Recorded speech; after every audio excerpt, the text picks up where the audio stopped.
जय श्री हरि विष्णु श्री शिवाय नमस्तुभ्यम। प्रिय दोस्तों, मैं मितु शुक्ला एसपीएम ब्लॉग में आप सभी का स्वागत करती हूँ। दोस्तों, आज आइए जानते हैं सफला एकादशी व्रत कथा। साथ ही कुछ ऐसे नियम है जिसको कर लिया जाए तो हर ओर से सफलता प्राप्त होती है। तो बने रहिए मेरे साथ मेरे वीडियो में।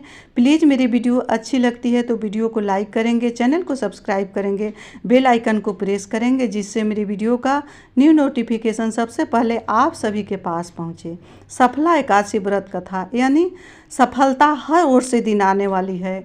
ये सफला एकादशी के व्रत पौष कृष्ण पक्ष एकादशी को किया जाता है। इस व्रत को रखने से भगवान विष्णु की कृपा अवश्य ही प्राप्त होती है। महाराज युधिष्ठिर ने पूछा, हे जनार्दन, पौष कृष्ण पक्ष एकादशी का क्या नाम है? उस दिन कौन से देवता का पूजन किया जाता है और उसकी क्या विधि है?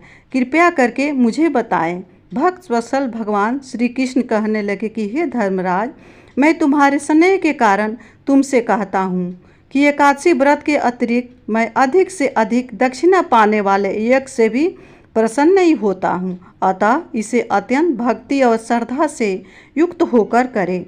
हे राजन, द्वादशी युक्त पौष कृष्ण एकादशी का महात्म तुम एकाग्रचित होकर सुनो।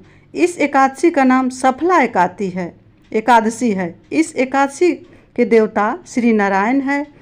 विधि पूर्वक इस व्रत को करना चाहिए। जिस प्रकार नागों में शेषनाग, पक्षियों में गरुड़, ग्रहों में चंद्रमा, यज्ञों में अश्वमेघ यज्ञ और देवताओं में भगवान विष्णु श्रेष्ठ हैं, उसी तरह सब व्रतों में एकादशी का व्रत श्रेष्ठ है। जो मनुष्य सदैव एकादशी का व्रत करते हैं वे मुझे परम प्रिय हैं, मुझे अति प्रिय हैं। अब इस व्रत की विधि कहता हूँ। मेरी पूजा के लिए ऋतु के अनुकूल फल, नारियल, नींबू, नैवेद्य आदि 16 वस्तुओं का संग्रह करें। इस सामग्री से मेरी पूजा करें। पूजा करने के बाद रात्रि जागरण करें। इस एकादशी के व्रत के समान यज्ञ, तीर्थ, दान, तप तथा कोई दूसरा व्रत नहीं है। 5000 वर्ष तप करने से जो फल मिलता है उससे अधिक सफला एकादशी का व्रत करने से मिलता है। हे राजन, अब आप इस एकादशी की कथा सुनिए। सफला एकादशी व्रत कथा। चंपावती नगरी में एक महिष्मान नामक राजा राज करता था। उसके 4 पुत्र थे। उन सब में लुम्बक नाम वाला बड़ा पुत्र महापापी था। वह पापी सदा पर स्त्री और वेश्यागमन तथा दूसरे बुरे कर्मों में अपने पिता का धन नष्ट किया करता था। सदैव ही देवता, ब्राह्मण, वैष्णवों की निंदा किया करता था। जब राजा को अपने बड़े पुत्र के ऐसे कुकर्मों का पता चला तो उन्होंने उसे अपने राज्य से निकाल दिया। तब वह विचरने लगा कि कहाँ जाऊँ, क्या करूँ। अंत में उसने चोरी करने का निश्चय किया। एक दिन वह वन में रहता और रात्रि को अपने पिता की नगरी में चोरी करता था तथा प्रजा को तंग करने और उन्हें मारने का कुकर्म करता था। कुछ समय पश्चात सारी नगरी भयभीत हो गई। वह वन में रहकर पशु आदि को मारने खाने लगा। नागरिक और राज्य के कर्मचारी उसे पकड़ लेते किंतु राजा के भय से छोड़ देते।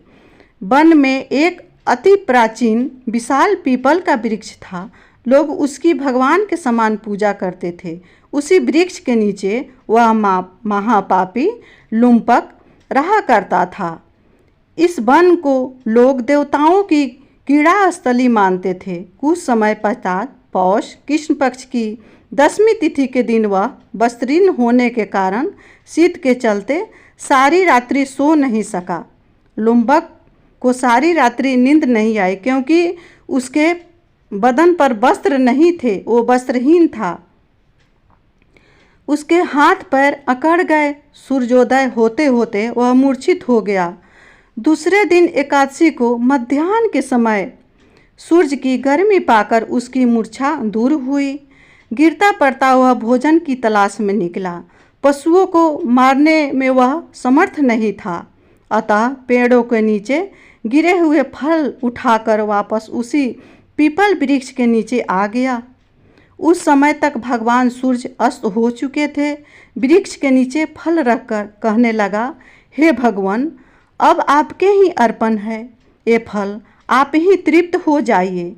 उस रात्रि को दुख के कारण रात्रि को भी नींद नहीं आई। उसके इस उपवास और जागरण से भगवान विष्णु अत्यंत प्रसन्न हो गए और उसके सारे पाप नष्ट हो गए। दूसरे दिन प्रातःकाल एक अति सुंदर घोड़ा अनेक सुंदर वस्तुएं से सजा हुआ उसके सामने आकर खड़ा हो गया। उसी समय आकाशवाणी हुई कि हे राजपुत्र, श्री नारायण की कृपा से तेरे सारे पाप नष्ट हो गए। अब तू अपने पिता के पास जाकर राज प्राप्त कर। ऐसी वाणी सुनकर वह अत्यंत प्रसन्न हुआ और दिव्य वस्त्र धारण करके भगवान आपकी जय हो कहकर अपने पिता के पास गया। उसके पिता ने प्रसन्न होकर उसे समस्त राज का भार सौंप दिया और वन का रास्ता लिया। पिता ने राजभार सौंपकर वन में तपस्या को चले गए। अब लुम्पक शास्त्रानुसार राज करने लगा। उसकी स्त्री, पुत्र आदि सारी कुटुंब भगवान नारायण का परम भक्त हो गया। वृद्ध होने पर वह भी पुत्र को राज का भार सौंपकर वन में तपस्या करने चला गया और अंत समय में वैकुंठ को प्राप्त हुआ। अतः जो मनुष्य इस परम पवित्र सफला एकादशी का व्रत करता है उसे अंत में मुक्ति मिलती है।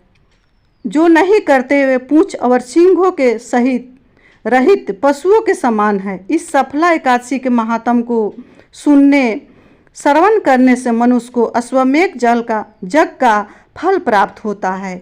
इतना ही नहीं, विष्णु लोक में सदावास मिलता है और विष्णु भगवान की कृपा सदा बनी रहती है। प्रिय दोस्तों, आइए जानते हैं सफला एकादशी के कुछ नियम, कुछ ऐसे उपाय है जिसको कर लिया जाए तो विष्णु भगवान की पूर्ण कृपा बनी रहती है।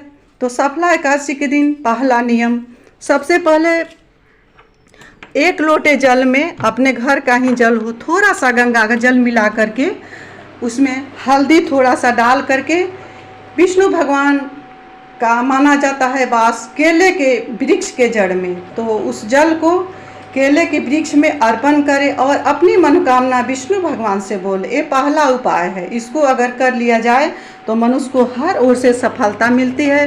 दूसरा उपाय है दोस्तों कि हर ओर से सफलता पाने के लिए अगर कहीं नहीं कहीं आपको असफलता प्राप्त हो रही है, उसके लिए एकादशी के दिन क्या करना है, विष्णु भगवान के सामने अगर आपके घर में लड्डू गोपाल हैं तो उनको थोड़ा सा दूध ले और कच्चे दूध में केसर युक्त थोड़ा सा केसर डाल करके विष्णु भगवान को अर्पण करें, भोग लगाएं, तुलसी के पत्ते डाल करके भोग लगाएं। इससे भी सारी मनोकामनाएं पूर्ण होती है, क्योंकि व्रतों में महाव्रत एकादशी व्रत को माना गया है और कुछ ऐसे सख्त नियम है जिसको नहीं करना चाहिए। उस दिन संडे पर रहा है, रविवार पर रहा है, उस दिन माताएं बहनें अपने बाल को न धोएं, क्योंकि एकादशी के दिन बाल नहीं धोया जाता है। शनिवार को 10वीं तिथि को, क्योंकि आज ही के दिन इस नियम का पालन करें, अपने बाल को धोएं, क्योंकि सुबह में जब बासी मुँह है अगर हम लोग बाल धो लेते हैं तो उसको शुभ माना जाता है। जिन माताओं बहनों को पीरियड हुआ है उनको भी बिना कुछ खाए खाली पेटे अगर बाल धो लेती है तो उनको कोई दोष नहीं लगता है। शनिवार को या बृहस्पतिवार को आप अगर भूखे हैं, खाली पेट हैं, तो उसमें आप पीरियड्स में भी बाल धो सकते हैं। अगर व्रत आ जाए, ऐसी महान व्रत आ जाए तो उसको नहा खाए के दिन बाल को अवश्य धोना चाहिए। उससे आपकी शुद्धता बनी रहती है, क्योंकि एक दिन पहले ही एकादशी व्रत का संचार हो जाता है। मनुष्य के हृदय में अपने खाना को निरामिष रखे। उस दिन सरसों का तेल, लहसुन, प्याज, मीट, मदिरा आदि का सेवन नहीं करना चाहिए।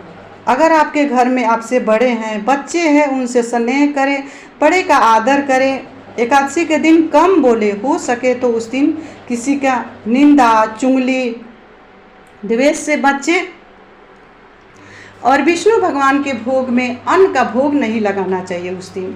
उस दिन खीर का भोग लगाना चाहिए। साबूदाना का खीर, जो साबूदाने का खीर होता है, उसी को विष्णु भगवान को भोग लगाना चाहिए। विष्णु भगवान को कभी भी या कोई देवी देवता को उस दिन अन्न का भोग नहीं लगाना चाहिए। अगर आपके घर में माता रानी है या शिव भगवान है, शिवलिंग है, तो भी उस दिन अक्षत नहीं चढ़ाना चाहिए महादेव को। उस दिन अक्षत के जगह पर धनिया, तिल और काली मिर्च चढ़ाना चाहिए विष्णु भगवान को और महादेव को। ऐसे में और एक उपाय कर लिया जाए तो जो भी मनोकामना लेकर इस उपाय को किया जाता है तो मेरे महादेव अवश्य पूर्ण करते हैं, क्योंकि एकादशी तिथि को विष्णु भगवान के साथ महादेव की भी पूर्ण कृपा बनी रहती है अगर ऐसा उपाय कर लिया जाए तो। उपाय क्या है दोस्तों, एक कलश में जल लें, जल साधारण जल नहीं, गंगा जल भर लें। छोटे से पात्र में गंगा जल भरे और उसमें 7 बेलपत्री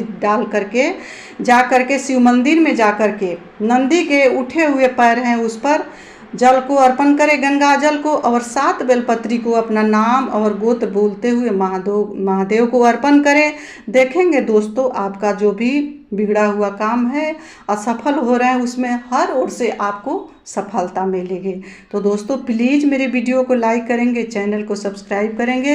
इसी के साथ मैं अपने वाणी को श्री विष्णु भगवान के चरणों में विराम दे रही हूँ। मिलती हूँ अगले वीडियो में, तब तक के लिए इतना ही। जय श्री हरि विष्णु, श्री शिवाय नमस्तुभ्यम। हर हर महादेव।